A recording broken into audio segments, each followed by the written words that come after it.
সেই কৈশোরে যখন তোমাতে লেপ্টে ছিলাম, তখন মনে এত উত্তাপ, এত উষ্ণতা ছিল না যাকে প্রেম কিংবা ভালোবাসা বলা যায়। কেবলই মনে হতো এ তো আমার চেনা কাঁঠাল গাছের ছায়া, টিনের চালা, আম গাছ, লেবুতলা, ভোরবেলা শিউলি, সন্ধ্যার চোখ মেলা সন্ধ্যা মালতী, আর রাত হলে সাদা মাধবীলতা। তারপর আমি ছেড়ে এলাম শিউলি ঝরা ভোর, আমি ছেড়ে এলাম সন্ধ্যা মালতী মাধবীলতা।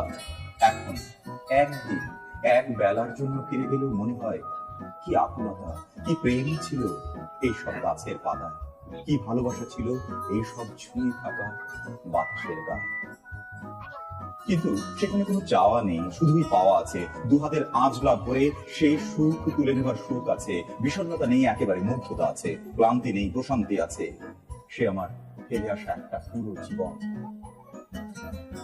জাতিস্বরের স্মৃতির একটা কষ্ট আছে, তীব্র কষ্ট, যে কষ্ট এখন দাঁড়িয়ে বেড়ায়। আবার দীর্ঘ স্মৃতির একটা দারুণ আনন্দ আছে, যার কেউ কোনো দিন পায় না। আমি পাই, তুমি আছো বলেই আমি পাই। তুমি আমার কৈশোরের প্রথম কম্পন, আমার লুকিয়ে দেখা, আমার হারিয়ে যাওয়া, আমার কল্পনা, যার পর থেকে আমার অনেক কিছু পছন্দ।